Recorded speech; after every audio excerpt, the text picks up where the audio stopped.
A big Fonz fan. Good morning to the Phil Skipper, Mr. Rob Thomson. Good morning, Rob. Good morning. I was a big fan of the Happy Days. I mean, it was Fonzie. Was he your classic. favorite? Yeah, I mean the whole crew. Were you as cool as Fonzie? I don't think so. Was anyone? No one was. I agree. No doubt. All right, so Rob Thomson here, of course, entering now his fourth year as the Phillies manager. Rob, it's great to see you. I mean, we've talked to you many times over the phone, not as many times in person, so it's wonderful to see you. Great to see you guys. Lot to discuss here. Let's start with this. Just these last 2-3 weeks. How's it going down here? The vibe. What are you feeling about your club? And just what's going on with the guys these days?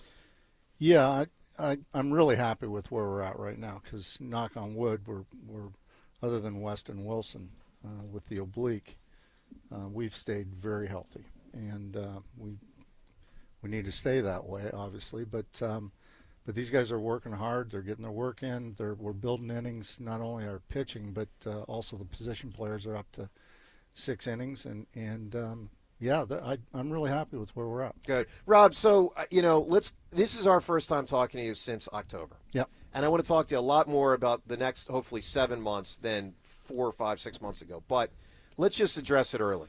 One of the things that we wondered as a show, and the fan base and the callers, is how does the collection of hitters that had the 5th most runs in baseball, and for the most part have had quality careers, most of these guys, how do they have so many bad at-bats in October? I think a lot of people can deal with, hey, sometimes my team's going to get beat. People understand that. I certainly understand that. But the nature of the at-bats to a lot of us was stunning. How does that happen, and how do you ward that off from happening again?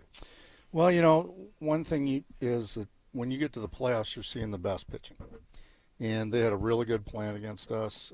It was expand.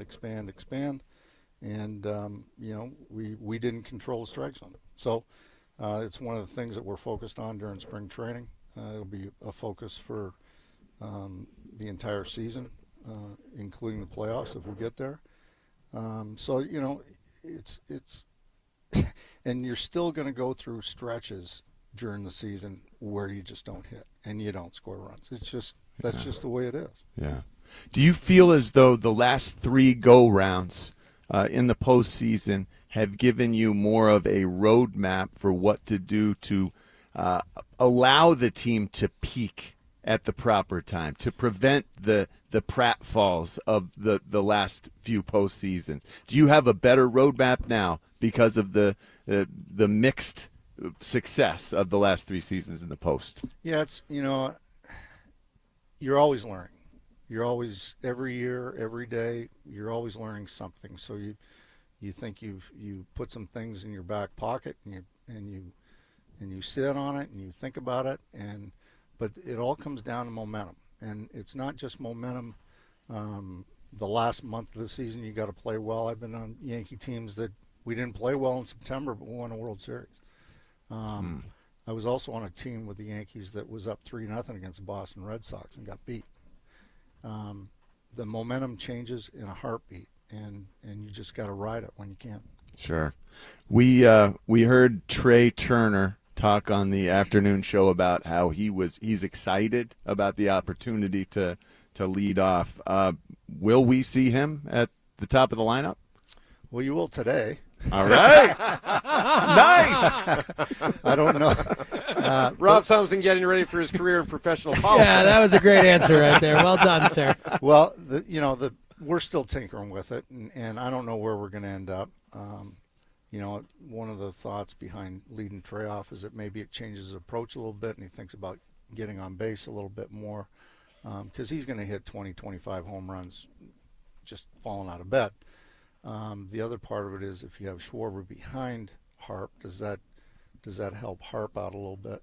But at the same time, I don't want to overthink it. We've had a lot of success with the way we've done it in the last couple of years. So, spring training's a good time to just try different things and see what shakes out. So, Rob, I like to think that, and James, I may be wrong here. I like to think I have an ability to burrow in and try to unearth truths. All right. So I know you're not going to declare who your leadoff hitter is today. I understand. Here's where I'm going to try.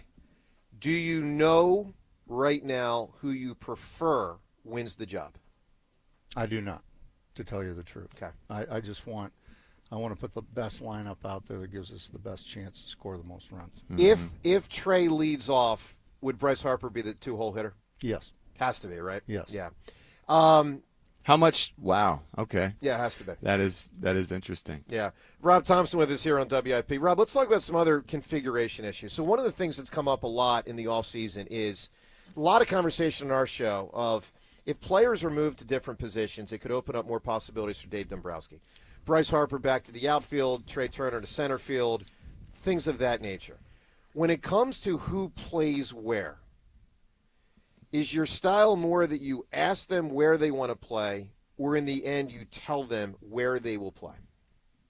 Yeah, I think there's definitely a conversation, but I have the final say on who's going to play where. And, the whole Harper thing came up. I think basically what he was saying was he'll play anywhere we want him to play if it helps the team.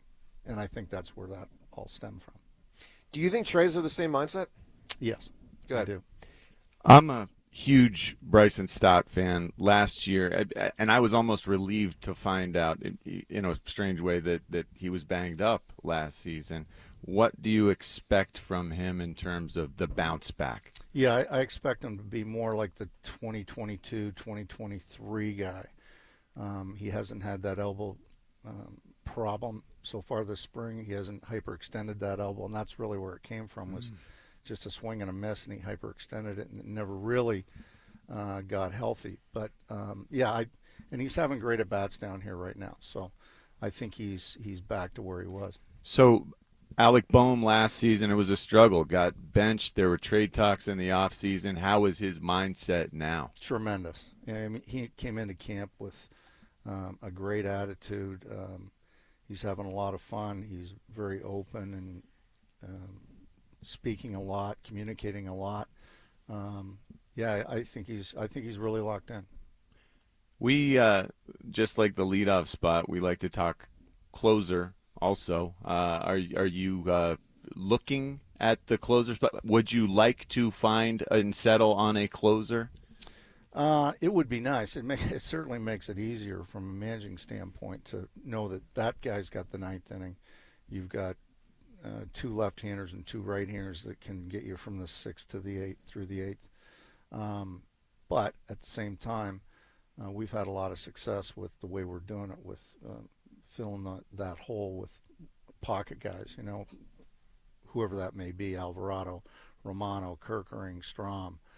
We've got enough guys with enough power to be able to mix and match from sixth through the ninth. So right now, I think that's where we're at. And if somebody steps up and shows us that, okay, he's a closer, he can get righties out, he can get lefties out, then we'll go that way. Rob Thomson with us here on WIP as we broadcast from Philly Spring Training. Reminder, our coverage brought to you today and tomorrow, as both days we're here, brought to you by Surfside Iced Tea and Vodka, proud partner of the Philadelphia Phillies. So, Rob, Andrew Painter, everyone's excited to see him. Is June, July a reasonable time frame for people to put in their minds when he'd be most likely to join the club? And what role do you envision him playing in his first year with the team, if he makes it to the big leagues? Yeah, the key is health, one, and is he pitching well? And we've, as an organization, we're using the word July-ish because we don't want to put a definitive date on it, because then everybody says, okay, if he's not ready by that date, what's wrong with him? It's something, everybody kind of panics. But and most definitely he'd be one of our starters. Excuse me, and we'd probably have to go to a six-man rotation at that point, if everybody else is healthy. So, one of the things that's incredible is if everyone were to stay healthy and you make the playoffs, you'd have an array of arms that would be options for four starters in October, and then at least two guys would go to the bullpen, right? Yeah. I mean, it's really an amazing thing. I robbed the bullpen last year. Incredible until it wasn't. Yeah. I was stunned at the October thing. Yeah. Because, my God, you're talking about guys that have given you so much for 6 months, in some cases a couple of years. I was told by someone the team was more injured than the team let on. And that was part of performances struggling. Is that true? That is not true. I thought we were very healthy going into the playoffs. I think, Stott's elbow was still bothering him a little bit. I think Alec Boehm's hand was still bothering. He didn't want to admit to it. These guys are tough guys and they want to play. But I don't think that there was any issue with any of our bullpen guys. I think we just, they swung the bats. They had good bats against us, and we didn't execute. So, Rob, one of the things, and when we talk to Kyle Schwarber tomorrow, maybe this is best with him as a player, but I'm curious, trying to climb into the psyche of the squad.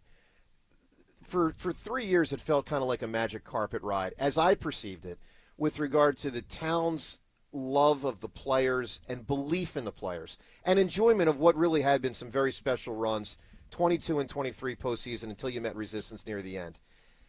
How are they, from a mindset standpoint, dealing with now being criticized more than they had been and doubted more than they had been?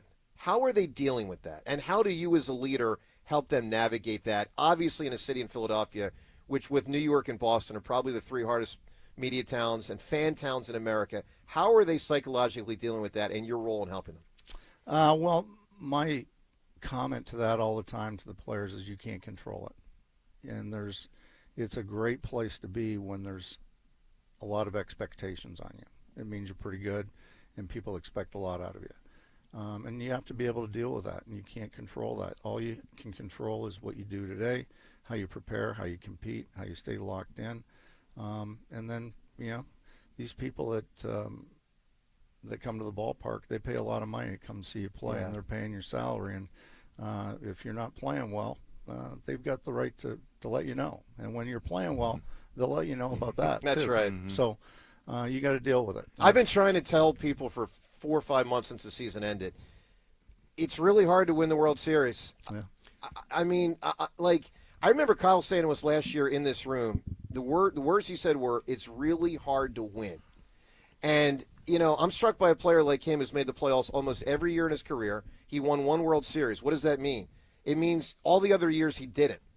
And I found the town's look, I get the reaction to a bad series. That was a horrible series. But my personal opinion, and James, I've been saying this for months. Yep. I think the town, Rob, came down too hard on you. I'm being honest. Because a 95 win, listen, the Dodgers, the Braves, the Mets, the Phillies, the Yankees, the Astros, et cetera, only one of them's going to win. I'm not trying to let you off the hook, but I'm saying to the audience listening, I think it's harder to win than people perceive. Rob, what do you say to people? We look at the other contenders in the NL and say, well, they've done more than the Phillies have this offseason. What do you say to people who say the Phillies haven't done enough this offseason? I think maybe those other teams need to do a little bit more. We're pretty good. I mean, we're a good club, and going into the offseason, we were, we weren't trying to upset the apple cart or anything like that. But if a good deal came along, we'd probably jump on it. But really, we needed to shore up just around the edges of the ball club, and I think with Luzardo and Romano and Joe Ross and Max Kepler, I think we did exactly that. I think Dave and the front office did a great job because we're really good. We're really talented, and now we just got to go out and play and show it. Rob, I want to go back to the what Joe was just talking about with the mindset of the players, but in a different perspective. On the World Series or bust thing, I mean, last year it was a lot of talk heading into the season, like, we're ready to win it all. That's our focus. And it's always the focus. But you guys didn't. And it's been 3 years of kind of that same goal of it's all about winning it all. How do you – and we haven't heard players talk that way this preseason. Has that been a purposeful thing? And how do you manage those expectations when you've come up short the last 3 years for that ultimate goal? Yeah, I think that it's always the same mindset coming into spring training, especially with a talented club like this, is that the goal is to win a world championship. And that's, I've been in this game 40 years. This is my 40th spring training, and a lot of them with the Yankees and now here. And my mindset's always been if you don't win a world championship, you didn't win anything. Yeah. And that's just the way it is. And I think that's the way all our players think. Rob, how do you get more out of Brandon Marsh this year? He's going to play a lot. He's a still somewhat developing player, but I think a lot of people think it's time that he is more consistent. How do you get that from him? I think just reps, and I think he's seeing a lot of left-handed pitching here in spring training, and he's doing a pretty good job. So I'd like to give him a pretty good run at playing every day if we can.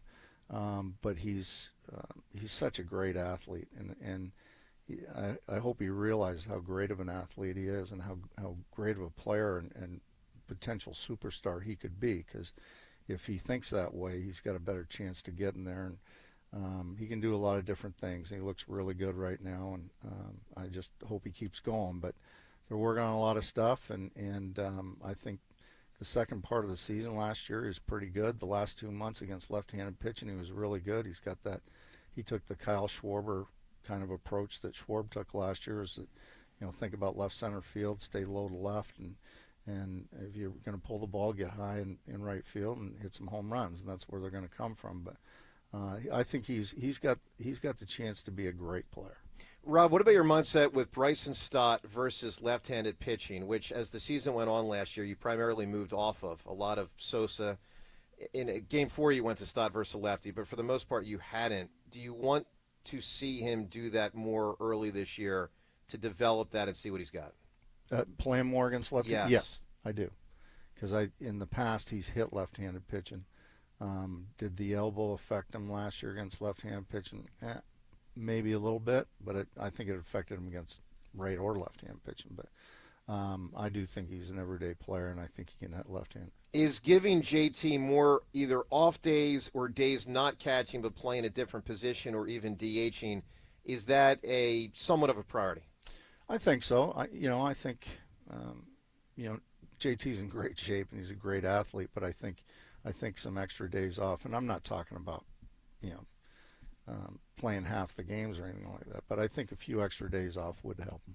Will he be cool with that? JT always wants to play every day, right? He loves to play every day, and sometimes it's almost a fist fight. I'm just joking about that, but you know what I'm talking about. But there's always conversations and how he's feeling, and JT's usually pretty straight with me, and he lets me know if he needs a day, and he understands the travel, and we try to work around his off days on a natural off day, taking a Sunday off when we know the club has Monday off, or having the Tuesday off after a Monday off day. So, but I do think that having a few extra days off would benefit him. Rob Thomson here. A couple final questions with Rob Thomson, Phillies manager, entering year 4, obviously in his tenure with the Phils. So, Zach Wheeler, like we were talking a few weeks ago about who's the best player in Philly sports, and it's debatable because you got all these Eagles. You had Joel until, his knee just fell apart. But, look, Bryce Harper, obviously. Zach Wheeler, Rob, it feels to me like he may be getting closer to the Hall of Fame, and and he's got some years to go, but what he has done for you. Like, you guys have never lost in the postseason because of him. Yeah. The guy is unbelievable. He really is. The combination of power and command, you don't see that all the time. There's a lot of guys with power in the game right now, power arms, but they can't command the baseball like he can. And, he's honed his skills over the years and added a pitch. He had a splitter last year. He added a cutter the year before. And he's got command with all of his pitches. He doesn't have a heartbeat. He's a phenomenal person and phenomenal pitcher. All right, final thing here with Rob Thomson. Rob, you obviously famously for many years were with the New York Yankees. It's as hardcore as it gets. George Steinbrenner, we all know that. Joe Torre won 4 and ultimately got fired a number of years later. But 1980, it was certainly established by Rully Carpenter, and Bo and others have talked about this through the years. Guys, I need it from you this year, or there are going to be changes. Like it was said, it was established. Do you feel, and I'm struck in particular with someone like Kyle Schwarber, team leader, with 1 year left on his deal, not extended in the offseason, do you feel that this team either has to win it all or make a deep run, or things could really look different next year? Yeah, I really don't think of it that way. I really don't. I think that this organization's in a great spot. I really do. We have good players at the major league level, and we've got some high-end prospects coming. But my focus always is, what are we doing today? And let's take care of today. We can't worry about tomorrow. We can't worry about yesterday. We worry about today because that's what we can control. And I don't worry. Dave's calling me. Oh, no big deal. You know, He must be listening on the radio. You know what he just said? Make sure you win the last game of the season. Hey, Rob, we're looking forward to the season. We really are. I mean, we love following your club. It's provided a lot of thrills in recent years. We hope, to use a Rocky term, you go the distance this year. Of course, Rocky went the distance in Rocky 1 and lost, but we hope you go the distance. Rocky 2 style this year. Rocky 3, Rocky 4, 5. Rob, we look forward to seeing the season, and good luck to you and your club this Appreciate year. you Thank guys. you for Thank joining you. us. Thank you. There he is, Phillies manager Rob Thomson, as we get closer to the start of the season. As James said earlier in the program, believe it or not, the start, let's get my microphone back on. The start of the Phillies season, believe it or not, is actually now closer to the end of the Eagles season. So we really are getting close. 3 weeks away today to opening day, and then 3.5 weeks from the home opener. Reminder, it starts in March now with the way they changed the baseball schedule a few years ago. So we are getting close. All right, you can react to that interview at 215-592-9494.